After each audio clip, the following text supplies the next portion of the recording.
ध्यान दिया है कि हमारे समाज में कुछ पारिवारिक संबंध धीरे धीरे अदृश्य हो रहे हैं। पहले हर बच्चे के माता पिता के अलावा चाचा, ताऊ, बुआ, मामा, मौसी जैसे ढेरों रिश्तेदार हुआ करते थे, लेकिन अब ये सभी मानो विलुप्त प्रजाति होते जा रहे हैं। भारतीय परिवारों में रक्त के कुल 5 रिश्ते समाप्त होने की कगार पर हैं। 1-2 पीढ़ी बाद संभवतः ये सभी संग्रहालय में सजा दिए जाएंगे। केवल अंकल और आंटी बचेंगे।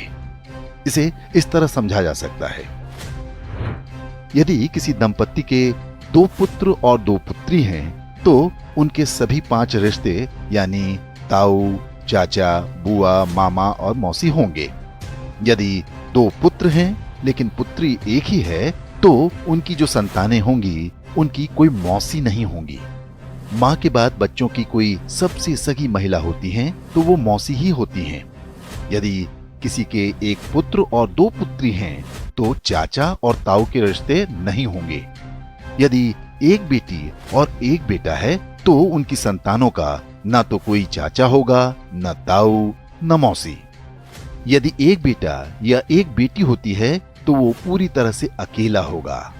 माता पिता के बाद उसका कोई रक्त संबंधी नहीं होगा।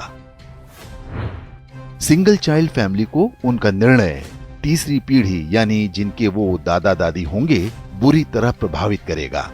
उनका पौत्र या प्रपौत्र इस संसार में अकेला होगा।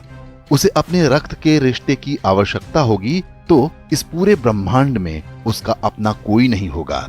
इसलिए दंपत्ति को सिंगल चाइल्ड के निर्णय पर गंभीरता से विचार करना चाहिए।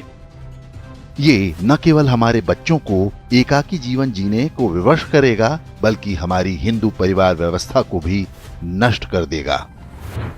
पश्चिमी देशों में सिंगल चाइल्ड पॉलिसी भारत से पहले आरंभ हो गई थी। वहां पर इसके भयावह परिणाम सामने आने लगे हैं। ब्रिटिश विद्वान डेविड सेलबॉर्न ने एक पुस्तक लिखी है जिसका नाम है द लूजिंग बैटल विद इस्लाम। इसमें बताया गया है कि पश्चिमी समाज पर इस्लाम का अधिकार होता जा रहा है और इसका सबसे बड़ा कारण एक शक्तिशाली परिवार व्यवस्था का अभाव है।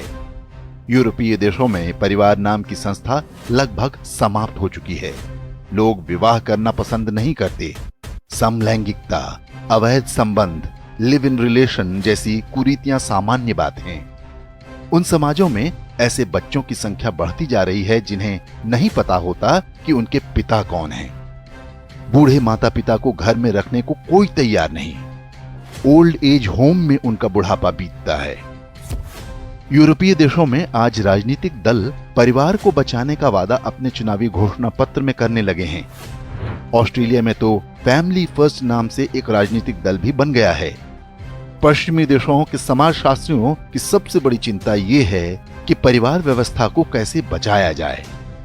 इस सब के लिए उनके पास यही सुझाव है कि एक से अधिक बच्चे पैदा हों। अब यही चुनौती भारतीय समाज के सामने भी खड़ी होने जा रही है। क्या हम समय रहते सतर्क हो पाएंगे या हमारे साथ भी वही होगा जो पश्चिमी देशों के साथ हो रहा है?